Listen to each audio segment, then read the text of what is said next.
জাতীয় স্মৃতিসৌধের পর প্রয়াত রাষ্ট্রপতি জিয়াউর রহমান এবং সাবেক প্রধানমন্ত্রী খালেদা জিয়ার সমাধিতে শ্রদ্ধা জানিয়েছেন প্রধানমন্ত্রী তারেক রহমান এবং তার মন্ত্রিসভার সদস্যরা। এ সময় মন্ত্রী প্রতিমন্ত্রীরা জানিয়েছেন শিগগিরই ইশতেহার বাস্তবায়নে কাজ শুরু করবেন তারা। পাশাপাশি দিয়েছেন বৈষম্যহীন দেশ করার প্রতিশ্রুতি। বীর শহীদদের শ্রদ্ধার পর নতুন সরকার প্রধান হিসেবে তারেক রহমান আসেন শেরেবাংলা নগরে প্রয়াত রাষ্ট্রপতি জিয়াউর রহমান ও সাবেক প্রধানমন্ত্রী বেগম খালেদা জিয়ার সমাধিতে। এ সময় নবনির্বাচিত প্রধানমন্ত্রীর সঙ্গে ছিলেন মন্ত্রিসভার সদস্যরা। তারাও স্মরণ করেন প্রয়াত রাষ্ট্রপতি ও সাবেক প্রধানমন্ত্রীকে। শ্রদ্ধা নিবেদন শেষে মন্ত্রী প্রতিমন্ত্রীর কণ্ঠে উঠে আসে দেশ গড়ার পরিকল্পনার কথা।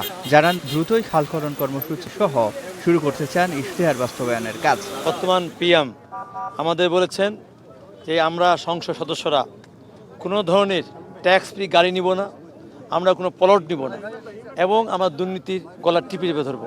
এবার কিন্তু সরকারি দলের মেম্বার অফ পার্লামেন্টরাও সরকারের বিরুদ্ধে অবস্থান নিতে জানবে পারবে, যার ফলে জবাবদিহিতা বাড়ছে। জবাবদিহিতা বাড়লেই নিশ্চয়ই মন্ত্রণালয়গুলি দুর্নীতি মুক্ত হতে বাধ্য হবে। জনাব তারেক রহমানের নেতৃত্বে খাল খনন কর্মসূচির মাধ্যমেই আমরা যেন নতুন সে আন্দোলন গড়ে তুলতে পারি, নতুনভাবে বাংলাদেশটাকে বিনির্মাণ করতে পারি। সে কাজটা আমাকে খুব কঠিনভাবে দায়িত্ব সহকারে করতে হবে, এটা আমি বিশ্বাস করি এবং সবার জন্য, দেশের জন্য আমরা সেই দায়িত্বটুকু পালন করব।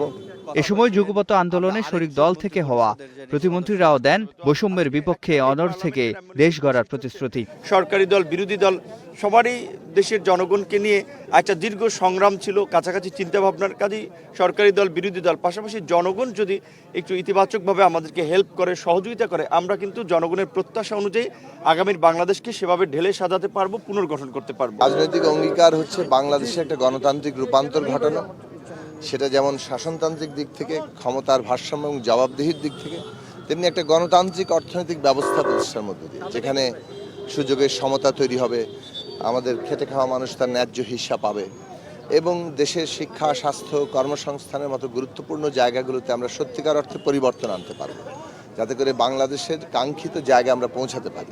শেরেবাংলা নগর থেকে সরকারের প্রথম কার্য দিবসের কাজ শুরু করতে প্রধানমন্ত্রীর বহর রওনা হয় সচিবালয়ে।